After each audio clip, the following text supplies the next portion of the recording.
antara lantunan ayat-ayat Al-Quran, Asmaul Husna, serta lantunan kitab lainnya tengah meramaikan pesantren. Hal itu sudah menjadi makanan sehari-hari saat maghrib akan tiba. Waktu di antara sholat asar menuju sholat maghrib.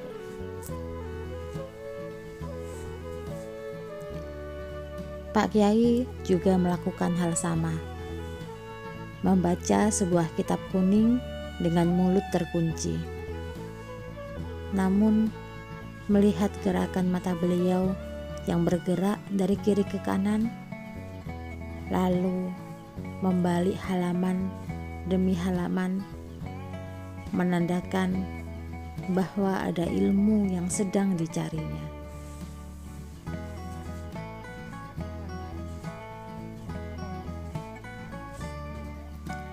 Namun, tiba-tiba Kiai Sepuh itu menutup kitabnya. Dipandangnya sang putra yang resah, karena dari tadi hanya hilir mudik tak jelas. Lalu melihat ke arah jendela. Beberapa kali menarik napas panjang, lalu melihat ke jendela lagi. Seperti menunggu seseorang yang tak kunjung tiba.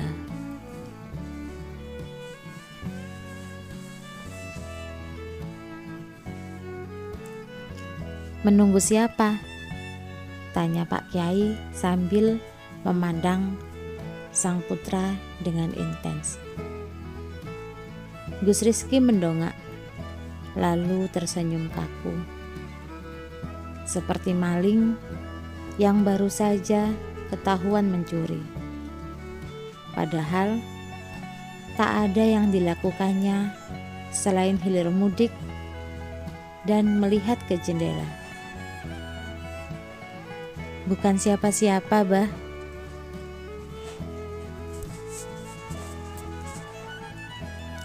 Yakin? Apa menunggu Maisaroh?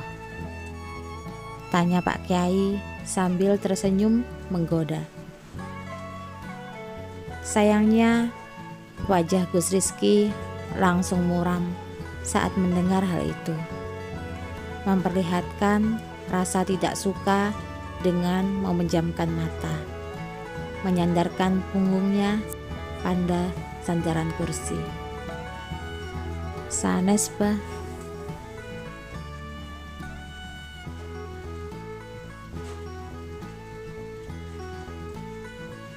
Saat maja. Kali ini mata Gus Rizky terbuka sempurna. Nama itulah yang sudah mengisi relung hatinya selama ini. Senyumnya, tawanya, juga tangis di wajahnya. Semua seakan sudah terpatri di dalam hati. Lelaki itu langsung duduk tegak, membenarkan duduknya yang sempat tak bersemangat.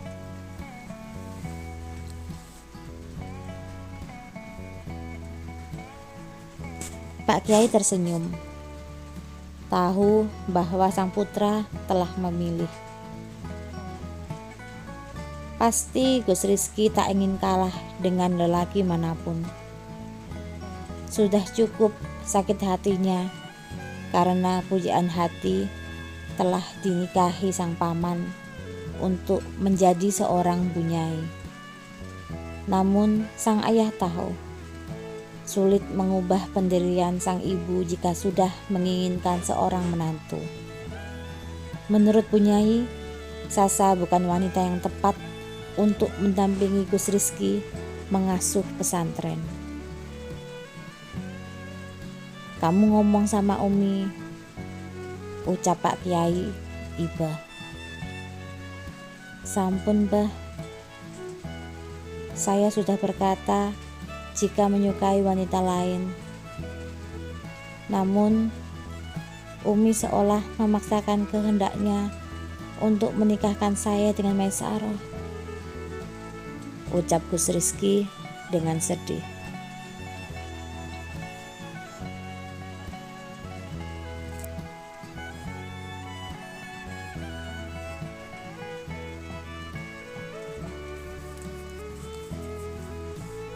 Uminya itu sangat keras kepala.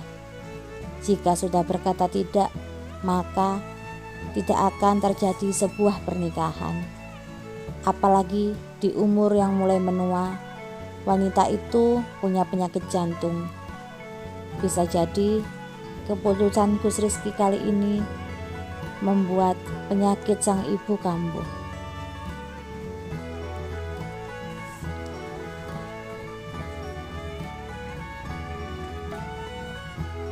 Mungkin kamu bisa bicarakan ini dengan Maesaroh, ucap Pak Kiai sambil mengusap janggut tebalnya yang mulai memutih. Seperti apa, Bah? Tanya Gus Rizky penasaran.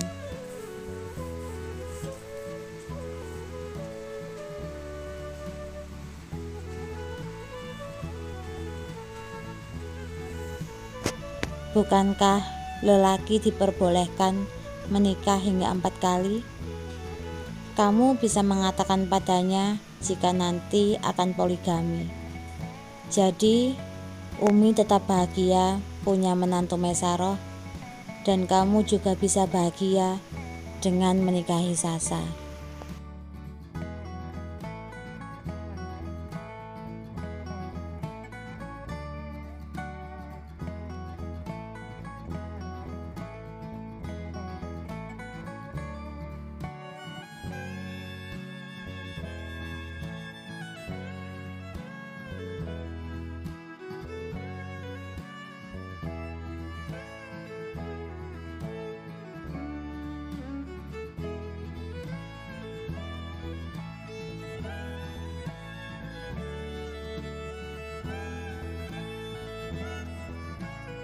Dan jika kamu khawatir tidak akan mampu berlaku adil terhadap hak-hak perempuan yatim bila mana kamu menikahinya, maka nikahilah perempuan lain yang kamu senangi, 2, 3, atau 4. Tetapi jika kamu khawatir tidak akan mampu berlaku adil, maka nikahilah seorang saja atau hamba sahaya perempuan yang kamu miliki. Yang demikian itu lebih dekat agar kamu tidak berbuat zalim.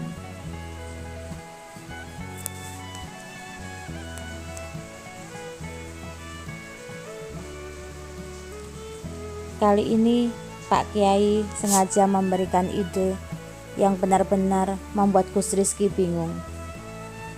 Sebenarnya hal itu memang disengaja untuk mengetes ilmu yang dimiliki oleh sang putra. Jika Gus Rizky tak bisa membuat keputusan, maka dia belum bisa menjadi penerus sebagai pengasuh pesantren.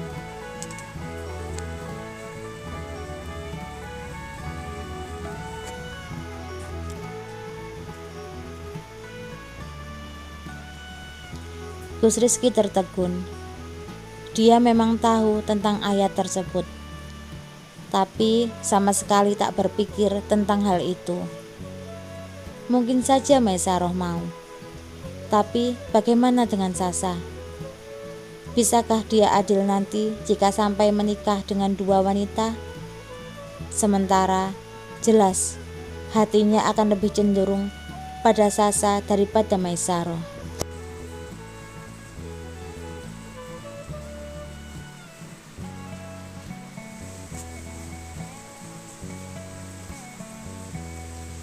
Tapi Bah, saya masih belum bisa adil. Saya takut menyakiti keduanya.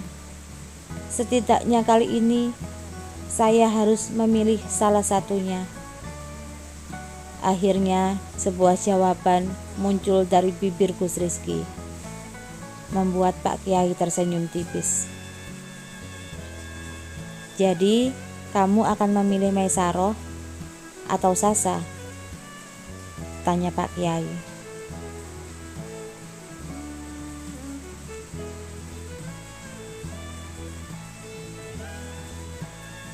Insya Allah saya sudah mantap dengan Sasa.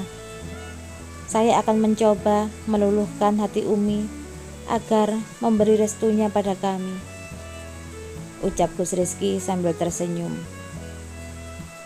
Memangnya Sasa sudah mau menerimamu?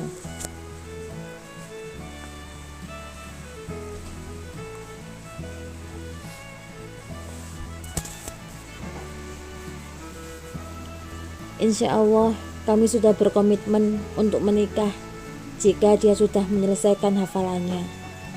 Semoga Allah melancarkan tiap usaha yang saya lakukan nanti, jawab Gus Rizky. Pandangannya lurus ke arah jendela.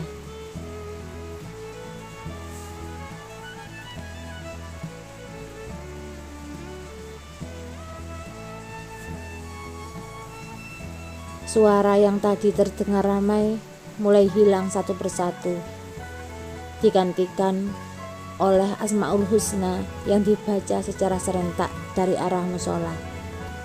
Semakin lama semakin keras, seiring dengan banyaknya santriwati yang melafalkan.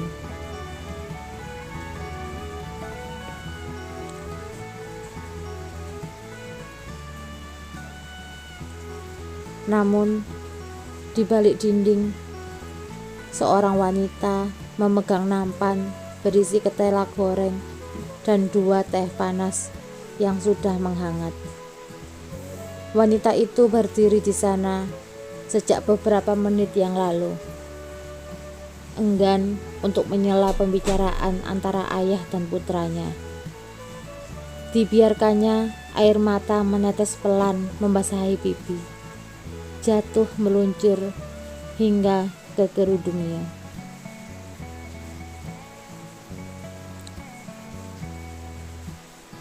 Kaki Maisaroh terpaku saat menyadari bahwa pujaan hati ternyata mencintai wanita lain daripada dirinya.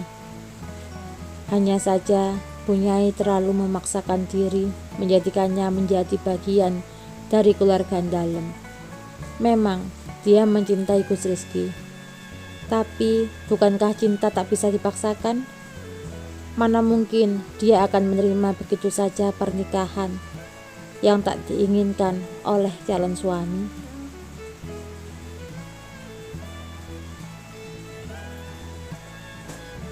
Ternyata seperti itu, ucap Maisaroh pelan sebelum melangkah kembali ke arah dapur. Dia tersenyum di antara tangisnya. Diletakkannya nampan yang sedari tadi di bawah, lalu diusapnya air mata yang tak sempat dihapus. Wanita itu menarik napas panjang, menetralkan segala gejolak yang menyeruak dari dalam dadanya. Ada rasa yang entah apa, namun lagi-lagi air matanya menetes, kini lebih deras dari tadi. Napasnya pun tak bisa diatur lagi. Terdengar sesenggukan pelan. Mai. Tiba-tiba sebuah suara membuat wanita itu mendongak. Dilihatnya Gus Rizky berada di pintu dapur. Mata mereka bertemu. Lalu dengan cepat Maisaroh membuang muka. "Permisi Gus," ucap Maisaroh meminta jalan untuk lewat. Pergi meninggalkan dapur dalam.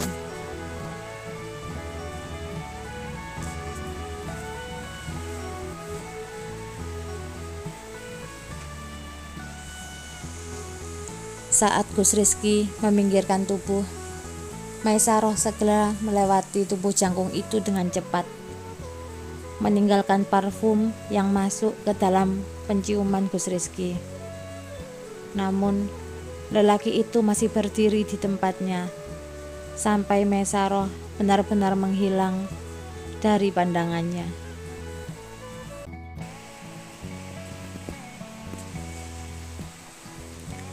Langkah panjangnya menuju ke arah meja. Matanya melihat ke arah ketela goreng dan 2 cangkir teh di sana. Dengan pelan diambilnya ketela yang masih terasa hangat, lalu diletakkan lagi. Kini tangannya mengambil cangkir teh, menyesap teh perlahan, sudah tak hangat.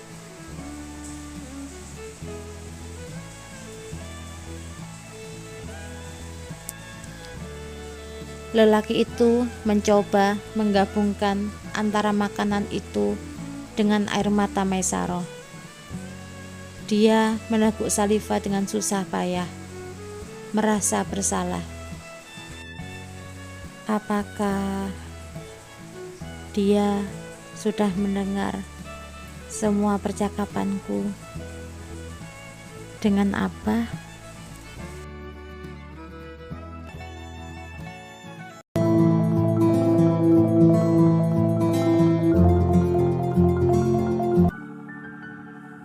Sampai Isya telah lewat, tapi Sasa belum menampakkan batang hidungnya di pesantren. Seolah wanita itu tak ingin kembali menemui Gus Rizky ataupun meneruskan hafalannya.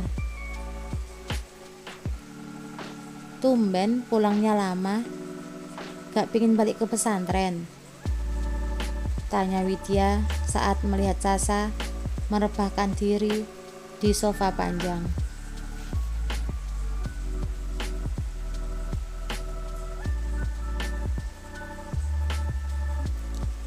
Lagi males aja, Bu.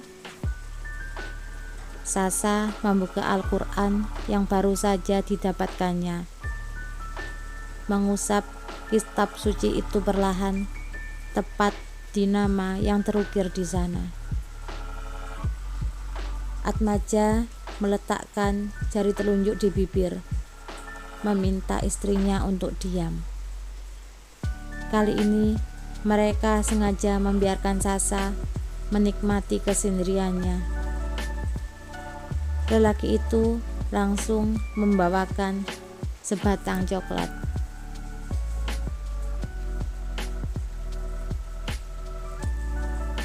Lagi marahan sama Rizky? Tanya Atmaja sambil mengangsurkan coklat yang dibawanya. Marahan? Sepertinya enggak ya, jawab Sasa dengan malas. Tapi tangannya tetap menerima coklat itu.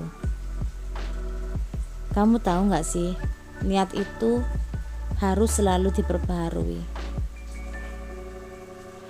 Maksudnya ya?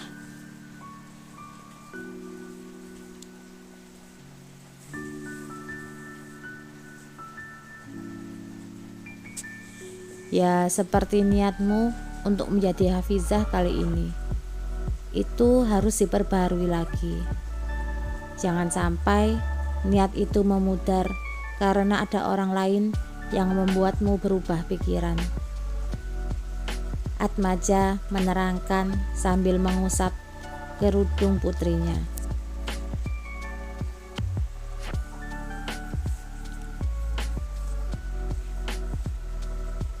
Sasa hanya perlu sendiri, ucap wanita itu akhirnya.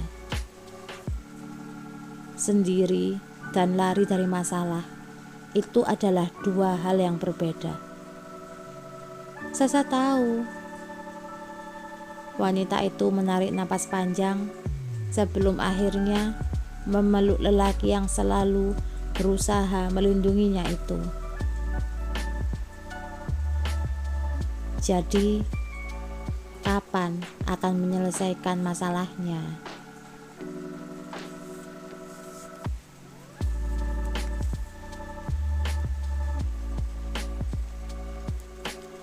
Besok pagi, kini senyum menghias bibir Sasa. Esok pagi, dia akan ke kampus sebelum ke pesantren lagi. Setidaknya dia tidak akan lari lagi.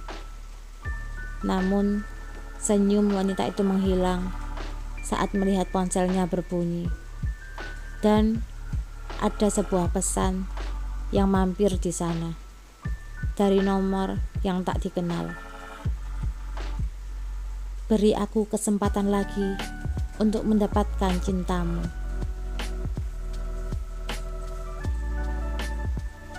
Cuplikan part selanjutnya. Satu desahan keluar dari mulut Brahma, lalu diikuti oleh desahan-desahan lain, sampai keringat mengalir di tubuh keduanya dan surga dunia didapatkan dengan waktu yang cukup lama. Sasa, ucap Brahma pelan tanpa sadar, yang membuat tubuh Shirley menegang hebat.